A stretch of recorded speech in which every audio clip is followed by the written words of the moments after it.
mekanisme pembiayaan bagi masyarakat agar seluruh masyarakat dapat menikmati layanan kesehatan secara terjangkau. Terus kayaknya udah lebih enak di Jakarta nih atau kota-kota besar. Ngapain gue balik lagi? Gue kabur deh.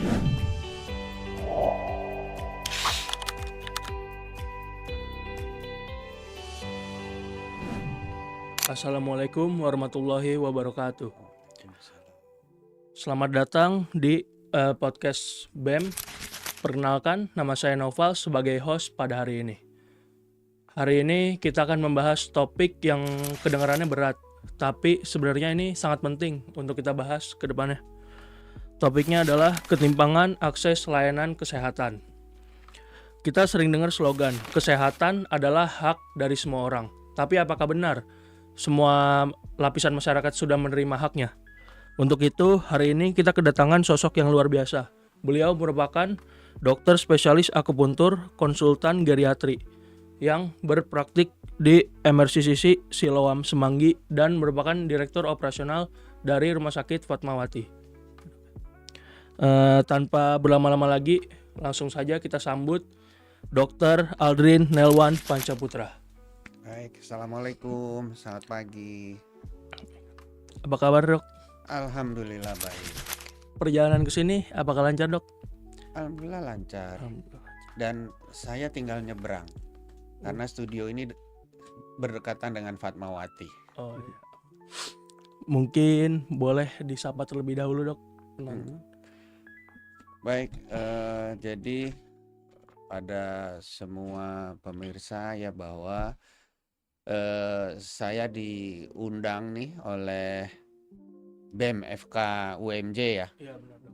Untuk memberikan sedikit ya hal-hal yang kami ketahui terkait dengan hak terhadap layanan kesehatan. Mudah-mudahan saya dan acara ini teman-teman dari FK UMJ dapat memberikan masukan ya pada masyarakat untuk perbaikan terus ke depan terkait dengan layanan kesehatan yang menjadi hak dari seluruh rakyat Indonesia. Baik, Dok. Mungkin bisa diceritakan, Dok, pengalaman dokter? Pengalaman, saya lulus dokter dari tahun 95 ya, 95. Kemudian saya sudah bekerja di berbagai tempat termasuk sektor ya. Saya bekerja di puskesmas 2 kali pindah misalnya di 2 puskesmas yang berbeda. Kemudian saya juga sudah pernah bekerja di swasta dan kemudian saya masuk sebagai ASN di Kementerian Kesehatan.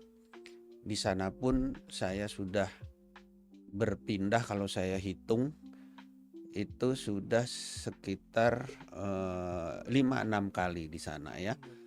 Dari mulai gizi KIA, kemudian kita ke pelayanan kesehatan, kemudian pencegahan dan pengendalian penyakit, kemudian saya pindah ke KKP ya, kantor kesehatan pelabuhan, dan saat ini saya ditempatkan oleh Kementerian Kesehatan sebagai direktur operasional di Rumah Sakit Fatmawati. Baik. Kalau boleh tanya, Dok, menurut dokter apa sih sebenarnya arti dari hak atas kesehatan? Iya, artinya setiap warga negara Indonesia ya memiliki hak yang sama untuk mendapatkan pelayanan kesehatan. Ya, dari mana itu kita tahu? Ya, dari Undang-Undang Dasar kita ya, yang sebagai landasan konstitusi negara ini, di situ sudah disebutkan. Contoh di pasal 28 ya, bahwa setiap warga negara itu memiliki hak untuk hidup sehat. Ya. Kemudian kalau kita lihat lagi di pasal 34 bahwa negara menjamin tersedianya fasilitas pelayanan kesehatan. Artinya negara harus hadir dalam memberikan menjamin kesehatan masyarakat Indonesia ya, untuk semua tanpa ada diskriminasi. Tapi meski sudah dijamin dalam undang-undang, faktanya masih banyak kelompok masyarakat yang kesulitan, Dok. Lalu Dari pengalaman dokter, kelompok mana dok yang paling mengalami keterbatasan pada akses layanan kesehatan? Iya, jadi kan dikatakan tadi ya bahwa negara harus hadir ya Iya. memberikan layanan kesehatan sesuai dengan kebutuhan tadi secara merata dan non diskriminatif. Namun demikian tentunya ada beberapa hal ya. Tadi kalau ditanya kelompok mana ya, misalnya orang-orang yang berada pada hambatan geografis ya, misalnya pada daerah terluar ya, daerah Tertinggal. 3T ya, terluar, tertinggal ya. Nah, kemudian tentunya itu ada hambatan geografis ya. Untuk menempuh fasilitas pelayanan kesehatan itu cukup jauh ya. Kemudian selain jauh juga mungkin juga di situ infrastruktur transportasi ya, jalanannya, alat transportasinya. Kemudian juga bisa kendala masalah misalnya dia kalau kita bilang ada kaum tertentu ya, misalnya lansia atau orang dengan kendala fisik ya. Nah, disabilitas misalnya ya. Nah, itu kan ada keterbatasan misalnya ya, ketersediaan di satu tempat itu ya, kursi roda contoh ya. Kemudian jalanan bagi mereka. Kemudian apalagi yang bisa contoh orang yang tidak dapat melihat ya, mereka biasanya membaca dengan menggunakan huruf braille ya. Nah, tidak semua fasilitas pelayanan kesehatan mungkin menyediakan hal itu ya, atau menyediakan tapi tidak optimal. Contoh kursi roda tadi ya. Nah, itu masyarakat-masyarakat seperti itu tentunya akan terkendala ya. Nah, kemudian siapa lagi ya? Masyarakat yang dengan pengetahuan tentang pentingnya layanan kesehatan itu masih minim ya, atau kekurangan literasi tadi, sehingga dia tidak paham tentang manfaat dari layanan kesehatan itu sendiri. Contoh ya, masyarakat itu hanya melihat bahwa kita hanya perlu ke fasilitas pelayanan kesehatan itu apabila sakit. Padahal itu semua pandangan yang keliru ya, bahwa fasilitas pelayanan kesehatan itu memberikan upaya ya, ada upaya promotif, preventif, kuratif, rehabilitatif, bahkan sampai paliatif ya. Bagaimana dia bisa memanfaatkan fasilitas pelayanan kesehatan untuk menjaga dirinya agar tetap sehat, bugar, menjaga dirinya dari faktor-faktor risiko yang mungkin membuat dia menjadi penyakit, terjadi sakit. Nah, jadi orang-orang dengan literasi yang rendah atau pengetahuan rendah tentang kesehatan itu juga menjadi masyarakat yang terkendala di dalam memanfaatkan fasilitas pelayanan kesehatan. Baik. Kalau dari dokter bagaimana solusinya, dok? Ya, tentunya gini. Di dalam negara ini sudah ada berbagai regulasi dan kebijakan ya, yang di situ jelas tadi dimulai undang-undang, kemudian ya undang-undang dasar, undang-undang itu, kemudian peraturan menterinya ya, menteri artinya menteri kesehatan karena ini bertanggung jawab secara teknis, itu jelas sudah mengatur ya tentang penyelenggaraan pelayanan kesehatan yang sifatnya harus adil, merata, dan non diskriminatif ya. Apa saja misalnya ya, tentunya yang sudah harus kita lakukan seperti apa yang dilakukan oleh Kementerian Kesehatan saat ini ya, itu melakukan pemetaan dulu kan ya. Artinya gini loh, apa sih sebetulnya kebutuhan, saya bicara kebutuhan nih ya, kebutuhan dari masyarakat Indonesia secara spesifik karena setiap daerah mungkin berbeda-beda ya. Nah, kemudian dia memetakan juga sumber daya yang ada ya, memetakan sumber daya yang ada di sana gitu ya. Kemudian apa sih sebetulnya yang ingin dicapai, sehingga kita bisa membaca gap ya, gap antara apa yang ingin kita capai dengan sumber daya yang tersedia. Apa yang mesti dilakukan? Nah, itu kalau saya apa yang mesti dilakukan, baca itu yang memang sekarang itu juga dilakukan oleh Kementerian Kesehatan ya, dengan big data tadi ya. Jadi Di kementerian itu ada data yang kita bisa membaca secara spesifik ya permasalahan kesehatan suatu wilayah, termasuk sumber daya dan strategi apa yang harus dilaksanakan ya Iya. secara spesifik untuk kesehatan di daerah tersebut. Tuh. Tapi menurut dokter apakah sudah cukup adil, Dok, untuk semua lapisan masyarakat? Iya, kembali lagi tadi kita harus memberikan layanan kesehatan secara adil, merata, tanpa diskriminatif. Tapi dalam penerapannya tentunya ada saja hal-hal yang menjadi kendala ya. Tapi kalau ke sana contoh-contoh ya.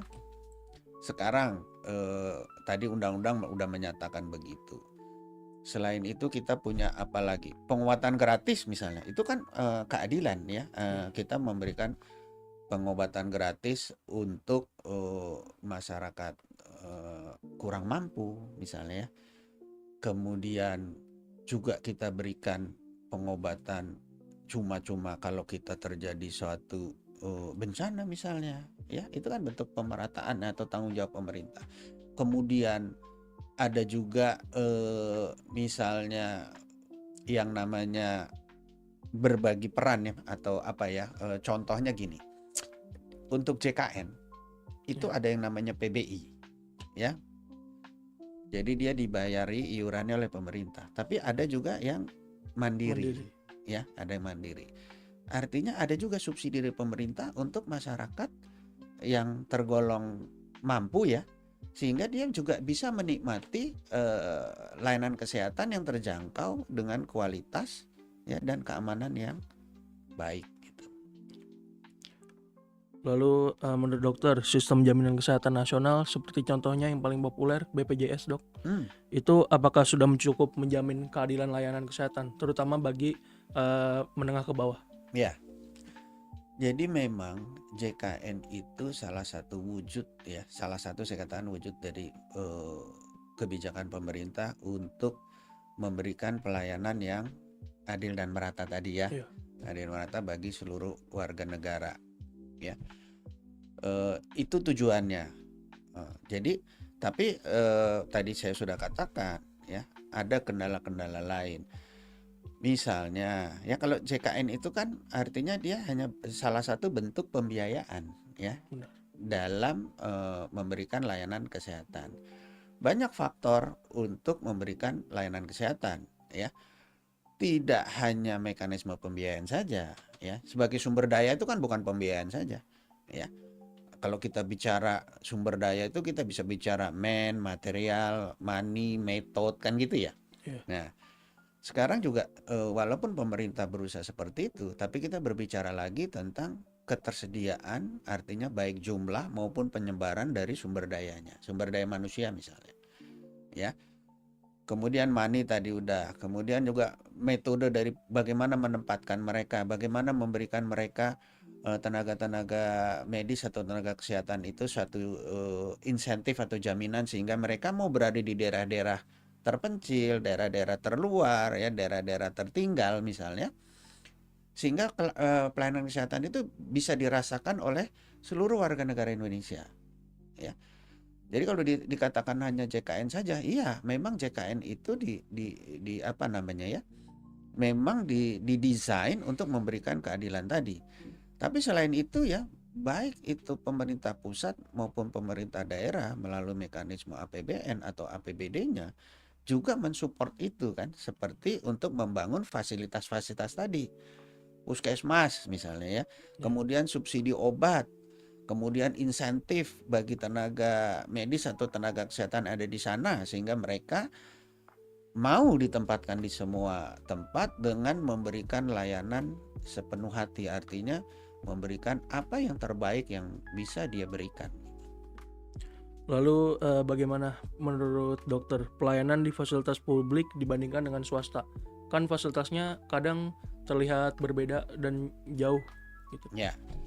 Nah, terkadang kita harus melihat dengan jernih nih, apakah fasilitas itu yang dimaksud adalah keindahan dari fasilitas atau output dari layanan itu sendiri, ya. Kalau kita berbicara output dari layanan, seharusnya baik pemerintah maupun swasta harus bisa memberikan layanan yang pasti aman, ya, kemudian efektif, dan tentunya layanannya harus bermutu. Itu sebagai output. Tapi kalau dilihat fasilitas itu artinya adalah ketersediaan atau kelengkapan dari fasilitas yang tidak bersifat primer, ya, artinya banyak aksesoris tambahan, tentunya ada perbedaan, ya, antara pemerintah dan swasta. Kenapa? Karena pemerintah itu harus bisa mewujudkan apa yang menjadi cita-cita bangsa tadi, ya. Negara harus hadir dan kita harus melaksanakan itu tidak berpikir tentang profit, ya, Benar. tapi memberikan haknya dulu kepada masyarakat agar bisa menikmati layanan kesehatan. Jadi kalau ditanya apakah ada perbedaan?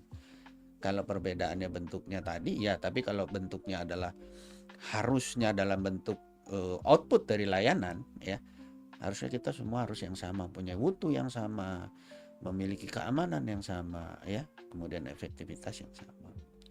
Betul. Tapi dari semua rencana dan rancangan pasti kan ada hambatan ya, Dok. Itu hambatannya apa saja sih, Dok, untuk bisa memeratakan pelayanan kesehatan? Ya, tadi ya, kalau kita bicara pelayanan kesehatan, banyak faktor. Pemberi layanan, paling tidak nih, pemberi layanan dan penerima layanan. Kemudian lingkungan yang ada di situ, ya. Kayak tadi tuh hambatannya apa? Yang pertama mungkin geografis tadi, ya. Iya. Kan Indonesia ini negara kepulauan terbesar, ya, dengan kontur yang bervariasi. Tentunya keadaan geografis itu bisa mempengaruhi tadi, ya, penyebaran tadi. Kemudian apalagi di sana, sosial budaya, ya. Kemudian contoh-contoh, ya. Saya dulu pernah sebagai Kasubdit di penanggulangan penyakit tidak menular. Ini satu contoh pengalaman, di mana salah satu kasus terbanyak itu adalah pada perempuan, ya. Kanker terbanyak pada perempuan adalah kanker payudara dan kanker serviks, di mana pada saat itu sampai sekarang, ya, pemerintah dalam hal ini Kementerian Kesehatan berupaya untuk menekan kasus tadi, yaitu dengan melakukan screening, ya, dengan terhadap faktor risiko kanker payudara maupun kanker leher rahim, gitu, ya. Nah, banyak kendala-kendala yang dihadapi. Tadi masalah sosial budaya. Satu, perempuan itu malu, ya. Iya. Ya, malu. Kemudian tidak diizinkan oleh pasangannya, oleh suaminya, ya, karena itu dianggap tabu kan, gitu, ya. Nah, itu jadi satu masalah. Kemudian masalah lain apa? Tentunya masalah pengetahuan dia tadi, kembali lagi yang seperti saya katakan di awal, ya. Pemahaman dia tentang arti dari layanan kesehatan. Layanan kesehatan identik dengan mengobati orang sakit. Nah, itu sempit pemahaman itu. Tapi harusnya dia memahami bahwa layanan kesehatan adalah memenuhi semua kebutuhan tentang bagaimana agar kita bisa hidup sehat. Dari mulai promotif, preventif, kuratif, rehabilitatif, paliatif, itu harus ada. Begitu juga kami di rumah sakit. Di rumah sakit kami misalnya di Fatmawati, kita menyediakan semua upaya kesehatan tersebut, ya. Makanya kita punya MCU, ya, untuk menjamin orang melihat bagaimana status kesehatannya, adakah risiko, ya, di sana. Dan itu perlu teknologi tentunya, ya. Iya. Contoh juga misalnya teknologi dari bidang kesehatan itu juga perlu penyebaran yang lebih luas, ya, sehingga semua bisa menikmati, gitu. Lalu tadi kan dokter sempat mention teknologi. Ya. Seperti contohnya ada telemedicine ya, Dok, seperti konsul online seperti itu. Ya. Itu bagaimana pendapat dokter? Iya. Jadi itu bisa tadi tuh mengatasi kendala geografis, ya, penyebaran dari tenaga yang masih kita upayakan untuk bisa semua terjangkau. Nah, teknologi itu bisa dipakai, ya. Misalnya tadi dikatakan telemedicine, ya, di mana kita bisa menggunakan tenaga-tenaga ahli dari kota-kota besar, ya, tenaga-tenaga ahli yang sangat terbatas untuk bisa juga menjangkau, ya, daerah-daerah yang tertinggal tadi atau yang terluar tadi, ya, itu untuk tenaga kesehatannya mendapatkan masukan ya atau rekomendasi atau pertimbangan tentang apa yang mesti dia lakukan ya, sehingga pasiennya bisa tertolong dan juga bisa memberikan satu gambaran, misalnya oh pasien ini di sana kan lewat komunikasi ya, ini mestinya keadaannya seperti ini, di sana tidak ada fasilitas itu, maka harus segera dirujuk kan gitu. Jadi telemedicine itu juga sangat penting. Kemudian kalau kita bicara teknologi, tidak hanya telemedicine ya, Benar. misalnya kita bicara lagi e-medical record ya, di mana medical record itu sekarang kita secara elektronik, artinya data itu sangat bisa terstruktur ya, tersimpan dengan rapi dan dapat dilakukan konektivitas data ya, antar fasilitas pelayanan kesehatan ya, itu bisa mengirim atau bahkan pasiennya bisa memiliki ya, sehingga dia bisa melihat bagaimana riwayat kesehatan dia.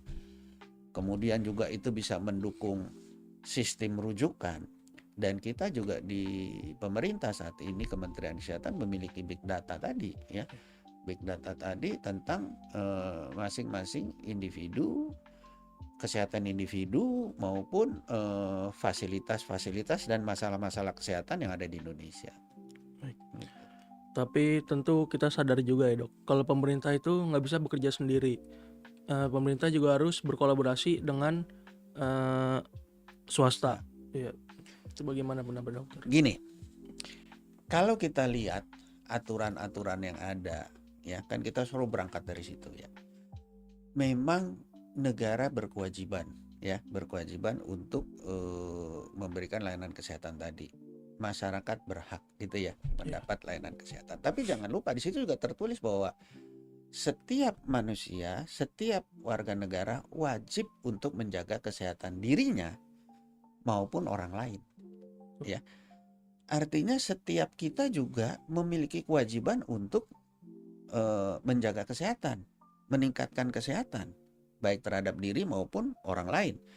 Contoh sederhana adalah kalau kita sedang sakit flu, batuk gitu ya, kan kita nggak bisa tuh batuk sembarangan. Di sana kan ada orang lain yang harus kita jaga. Maka ada etika batuk ya, seperti itu, etika bersin. Kemudian ketika kita tahu kita terkena penyakit, contoh kemarin lah COVID sangat baik contoh ya, bagaimana kita bisa menjaga diri kita sendiri juga menjaga orang lain, bekerja sama dengan pemerintah sehingga tugas pemerintah juga bisa terbantu ya. Dan kalau itu kan artinya swasta ya. Nah, begitu juga swasta dalam bentuk satu institusi ya. Misalnya institusi fasilitas pelayanan kesehatan ya. Dia juga harus ikut berperan ya. Berperan untuk berada di tengah-tengah masyarakat yang memang membutuhkan, walaupun kita tahu persis bahwa ada keterbatasannya, lebih banyak keterbatasannya daripada kami di pemerintah yang memang punya tugas seperti itu dan punya sumber daya yang juga lebih besar. Selain itu juga tentunya tidak hanya berbicara layanan saat itu, tapi kita juga harus memikirkan bagaimana bisa menghasilkan layanan kesehatan yang baik, kerjasama tadi antara pemerintah dan swasta. Contohnya apa? Di dalam hal pendidikannya, bagaimana kita bisa menghasilkan tenaga medis ya atau tenaga kesehatan di masa yang akan datang agar jumlahnya mencukupi ya, kualitasnya yang sesuai dengan standar yang dibutuhkan. Jadi sangat luas sebetulnya. Baik. Tapi di antara tadi yang sudah dokter sebutkan, dari pendidikan ya dok, kolaborasi antara swasta dan pemerintah. Ya. Selain itu ada nggak dok yang lebih efektif? Untuk tadi ya? Iya, ya. kolaborasi. Kolaborasi itu sebetulnya banyak ya. Contoh dari mulai pada tingkat masyarakat ya. Bagaimana kita melakukan pemberdayaan pada masyarakat ya. Jadi kita memberdayakan masyarakat agar masyarakat itu bisa hidup sehat. Itu yang paling penting ya. Contoh misalnya kita dengan Germas itu ya, bagaimana gerakan masyarakat hidup sehat. Kita melakukan edukasi pada masyarakat tentang hidup sehat, kemudian kita menciptakan kader-kader kesehatan ya yang bisa memberikan pengetahuan atau pertolongan pertama terhadap kesehatan ya. Kemudian kita mendirikan juga tentang ketahanan kesehatan di masyarakat, seperti kita membuka posyandu, posbindu ya, sebagai garda terdepan yang berada di dalam masyarakat, yang dilakukan oleh masyarakat sendiri ya, akan lebih mudah ya mereka. Artinya gini, kita itu akan lebih percaya dan mudah mendengar kalau yang berbicara itu adalah sesama kita, kan gitu ya. Iya. Jadi kita bangun itu di masyarakat ya, dari masyarakat itu sendiri. Nanti baru kalau ketemu sesuatu yang memang bukan kompetensi dan kewenangan mereka, maka akan dikirim ke fasilitas pelayanan tingkat pertama ya. Dengan tentunya ada keterbatasan juga, maka kita memiliki sistem rujukan. Tapi semua itu kan pasti ditentukan dengan kebijakan juga anggaran dari pemerintah. Itu dari sudut pandang dokter, apakah kebijakan kesehatan kita saat ini sudah inklusif, Dok? Ya, jadi kebijakan kesehatan kita memang begitu ya, artinya memberikan, kita melihat secara konsep utuh besar ya, bahwa negara itu harus memberikan kepada seluruh lapisan masyarakat itu secara merata tanpa diskriminatif ya. Dan tentunya di dalam sistem penganggaran kita juga ya, baik di APBN, di APBD ya, juga sudah memberikan ya perhatian khusus terhadap pembangunan dalam sektor kesehatan ya. Misalnya di RPJMN kan juga jelas tuh ya, salah satu prioritas di dalam program tersebut adalah dalam bidang kesehatan. Begitu juga misalnya di APBD ada ya, bahwa sekian persen dia akan memberikan untuk layanan kesehatan ya. Dan contoh juga pembiayaan tadi JKN ya, jaminan kesehatan nasional tadi, yang merupakan salah satu dari upaya pemerintah untuk mewujudkan mekanisme pembiayaan bagi masyarakat agar seluruh masyarakat dapat menikmati layanan kesehatan secara terjangkau dengan keamanan dan mutu yang baik. Tapi bagaimana, Dok, cara masyarakat tahu kalau itu semua udah adil dan berdampak pada masyarakat itu sendiri? Nah, gini. Jadi sebetulnya kalau kami ya melihatnya itu, tentunya setiap kami tadi di awal ya, kami melakukan suatu monitoring dan evaluasi. Dari sana kami mendapatkan suatu gambaran apa yang mesti kami lakukan untuk mencapai suatu target yang kita cita-citakan. Bagaimana kita tahunya? Ya kita lakukan secara berkala itu monitoring tadi. Monitoring dan evaluasi terhadap capaian tadi. Apakah capaian itu sudah kita capai seperti yang kita mau dari masyarakat?